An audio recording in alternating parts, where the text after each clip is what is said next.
नमस्कार विद्यार्थी मित्रांनो, आजच्या चालू घडामोडीमध्ये तुम्हा सर्वांचं मनपूर्वक स्वागत. विद्यार्थी मित्रांनो, चालू घडामोडी म्हटलं की आपल्याला स्पर्धा परीक्षेमध्ये विविध स्वरूपाचे जे काही घटक असतात त्यावरती नेहमी परीक्षेमध्ये प्रश्न विचारले जातात आणि ती कोणते घटक आहेत किंवा ते मुद्दे कोणते आहेत या मुद्द्यांच्या संदर्भामध्ये आपल्या लेक्चरमधून विविध स्वरूपाचे जे काही प्रश्न आहेत हे हाताळले जातात आणि ते प्रश्न तुमच्या फायद्यासाठी किंवा तुमच्या परीक्षेसाठी हे नेहमी गरजेचे ठरतात आणि आजच्या भागामध्ये आपण तेच बघणार आहोत आणि प्रश्न आणि त्यांचं विश्लेषण नेहमी आपण करून देत असतो आणि त्यासाठी मी असिस्टंट प्रोफेसर रमेश घोरपडे. विद्यार्थी मित्रांनो, व्यवस्थित कव्हर करूयात, लक्ष द्या. काय म्हटलं आहे DRDO, व्यवस्थित समजून घ्या. बघा, DRDO आणि भारतीय हवाई दल, ओके, इंडियन एअरफोर्स जी काय आहे आणि DRDO या दोघाच्या संयुक्त विद्यमानाने ताराची यशस्वी उड्डाण जी आहे ती चाचणी, उड्डाणाची चाचणी कोठे घेण्यात आली, अशा प्रकारचा प्रश्न आपण तयार केलेला आहे. परत एकदा मी प्रश्न वाचतो. DRDO आणि भारतीय हवाई दलाने ताराची यशस्वी उड्डाण चाचणी कुठे घेतली, अशा प्रकारचा आपण प्रश्न तयार केला आहे. तर विद्यार्थी मित्रांनो, लक्षात घ्या, याची जी काय उड्डाण चाचणी आहे ती ओडिसाची जी काय किनारपट्टी आहे ती किनारपट्टी विचारात घेतली आणि त्या किनारपट्टीवरती प्रामुख्याने हे एक संरक्षण क्षेत्रातील एक महत्त्वाचं जे काय शस्त्र प्रणाली आहे हे इथं विकसित करण्याचा प्रकार आपल्याला बघायला मिळतो. एवढंच लक्षात ठेवा की तारा नावाची एक शस्त्र प्रणाली आहे आणि तिचं उड्डाण जे आहे की उड्डाणाची जी काय टेस्ट जी आहे ती ओडिसा या राज्याच्या किनारपट्टीवर घेण्यात आलेली आहे. एवढंच लक्षात राहू द्या. आणि त्यावेळेस राजनाथ सिंग देखील हजर होते. आता आपण थोडंसं बघूयात. बघा, अशा प्रकारे ते शस्त्र आहे आणि याच्या संदर्भामध्ये जर पाहिलं तर बघा, मेड इन फ्लाईट ट्रायल म्हणजे एक टेस्ट घेतली आहे, ट्रायल घेतलं होतं ऑफ कशाचं, तर टॅक्टिकल ॲडव्हान्स रेंज. बघा, टॅक्टिकल ॲडव्हान्स रेंज ऑगमेंटेशन, ठीक आहे, या पद्धतीने, आणि ज्याला आपण तारा म्हणतोय, ज्याला काय म्हणतो आपण, तारा म्हणतो. Tactical advance range augmentation weapon काय आहे, ते वेपन आहे, वेपन म्हणजे शस्त्र आहे. Was successfully conducted of the cost of Odisha. Cost of Odisha म्हणजे ओडिसाच्या किनारपट्टीवरती प्रामुख्याने ही जी चाचणी आहे ही चाचणी घेण्यात आली आणि ही चाचणी मित्रांनो किती मेला घेण्यात आली, तर 7 मे म्हणजे 7 मेला घेण्यात आलेली आहे. हे पण लक्षात राहू द्या, या गोष्टी गरजेच्या आहेत. ओके, तारीख वगैरे परीक्षेत विचारली जाणार नाही, काही टेन्शन वगैरे घेऊ नका. आपण पुढे जाऊयात. नंतरचा प्रश्न बघा, केंद्र सरकारने माता व आणि बालक आरोग्य सेवांसाठी कोणते नवीन डिजिटल प्लॅटफॉर्म सुरू केलेले आहे, अशा प्रकारचे प्रश्न हे परीक्षेला विचारले जातात. म्हणून लक्षात राहू द्या. बघा, लक्षात ठेवा, माता आणि लहान मुलांसाठी, बालकांसाठी एक डिजिटल प्लॅटफॉर्म तयार केलेला आहे. त्यांच्या आरोग्यासाठी, त्यांच्या आरोग्याची चर्चा त्या प्लॅटफॉर्मवरती झाली पाहिजे आणि त्या प्लॅटफॉर्मला आपण प्रामुख्याने जननी असं आपण म्हणतो, हे देखील लक्षात राहू द्या. आता जननी म्हणजे काय, तर जननी म्हणजे ज्याला आपण जर्नी ऑफ बघा अँटीनेटल. आता अँटीनेटल म्हणजे काय, गर्भवती होण्याच्या पूर्वी, आणि नेटल म्हणजे गर्भवती झाल्यानंतर, आणि पुन्हा निओनेटल इंटिग्रेटेड केअर, अशा पद्धतीने जी काय काळजी आहे ही काळजी या ठिकाणी घ्यायची आहे. जननी असं म्हटलं गेलेलं आहे. आता असं एवढं काय लक्षात ठेवायची पण आवश्यकता नाही किंवा तुम्हाला फुल फॉर्म देखील परीक्षेमध्ये विचारला जाणार नाही.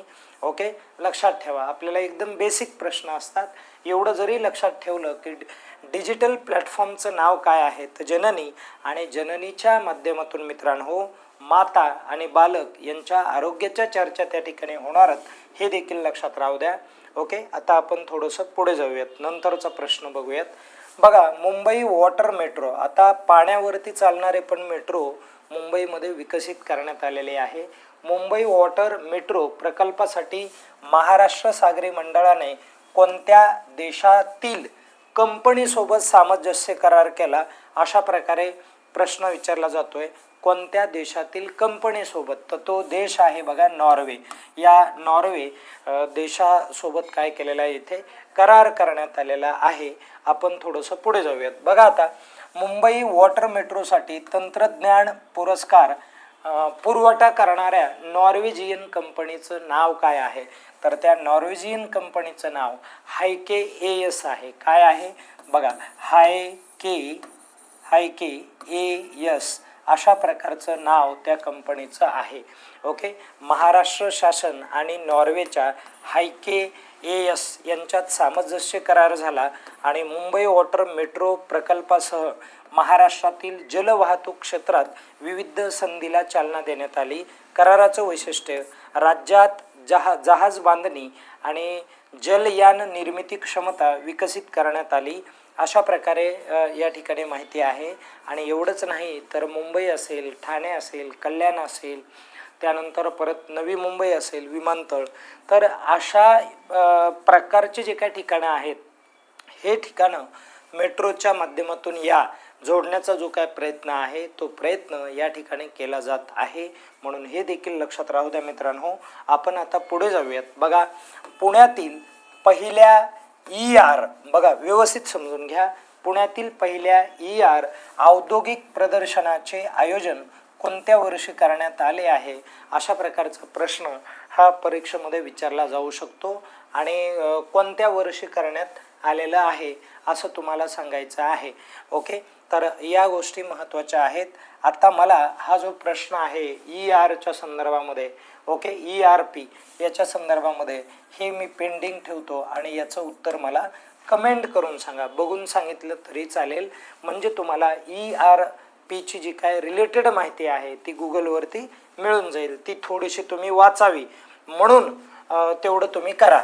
आता त्यानंतर परत पुढे बघा, भारताची पहिली सर्वसमावेशक अर्बन स्टेट बेड आणि एरोसोल वेधशाळा कोणत्या शहरात स्थापन करण्यात आली, तर ही जी शाळा आहे, ही शाळा चेन्नई या शहरामध्ये स्थापन करण्यात आली. हे देखील लक्षात ठेवा. आणि चेन्नई ही कोणत्या राज्यामध्ये आहे तेवढं मला कमेंट करून सांगा तुम्ही, ठीक आहे. चला, आणि अगोदरच्या प्रश्नाचं उत्तर पण सांगा. 72व्या राष्ट्रीय बॉडी बिल्डिंग स्पर्धेत, बघा आपल्या देशातली 72वी राष्ट्रीय बॉडी बिल्डिंग स्पर्धा होती, जिचं आयोजन मित्रांनो कुठे करण्यात आलं होतं, रत्नागिरी या ठिकाणी करण्यात आलेलं होतं. रत्नागिरी लक्षात राहू द्या, कुठे करण्यात आलेलं होतं, रत्नागिरी या ठिकाणी करण्यात आलेलं होतं. आणि मग या बॉडी बिल्डिंग स्पर्धेमध्ये भारत श्री नावाचा एक पुरस्कार दिला जातो. बघा, हे पण लक्षात राहू द्या.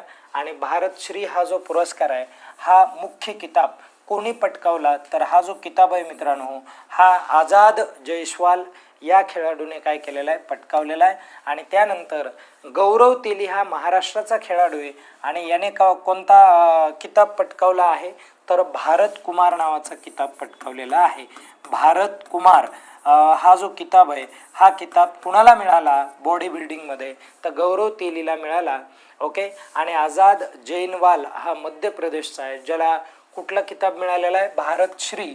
आणि त्यानंतर भारत उदय देखील एकाला मिळालेला आहे. भारत उदय हे किताब आहेत, किताब हा पहिला किताब, हा दुसरा आणि हा तिसरा, ठीक आहे. आणि भारत उदय म्हणून कुणाला मिळाला, तर चंद्रभान धुर्ये यांना मिळालेला आहे.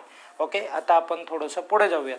नंतर बघा, आसाम नावाचं राज्य आणि आसामच्या इतिहासात सलग 2 वेळा मुख्यमंत्री होणारे पहिले गैर काँग्रेस नेते. कसे गैर काँग्रेस, म्हणजे नॉन काँग्रेस पार्टी, बरोबर आहे की नाही, जे काँग्रेसमध्ये मधले नेते नाही आहेत, तर जे भाजपातलेत. आणि ते कोण आहेत, तर त्यांचं नाव काय, तर हिमंत किंवा मग हेमंत बिस्वा शर्मा अशा प्रकारे त्यांचं नाव आहे.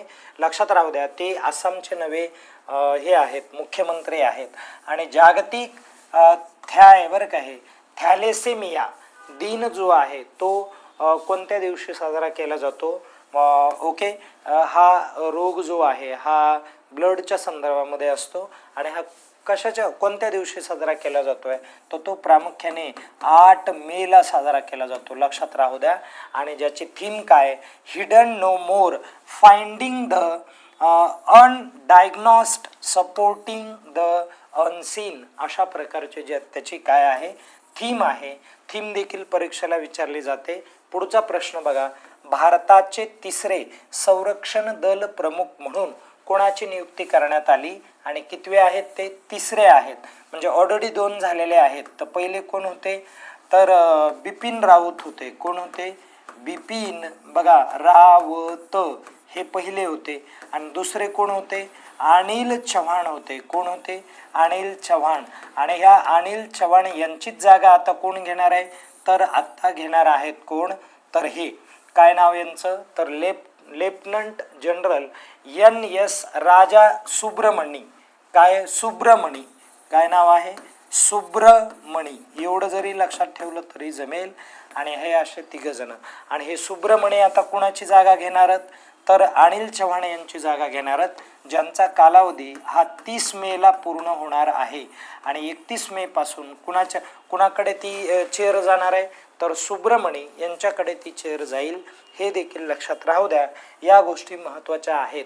अशा प्रकारे चालू घडामोडीमध्ये महत्त्वाचे पॉईंट आणि त्यांचं जे काय विश्लेषण असतं, क्वेश्चन्स जे आपण पाहत आहोत ते परीक्षेमध्ये आवर्जून विचारले जातात. म्हणून तुम्हाला चांगले लक्षात ठेवायचे आहेत. फार काय मोठा हा जो व्हिडिओ आहे तो मी होऊ देत नाही, जाणीवपूर्वक या ठिकाणी थांबतो. धन्यवाद.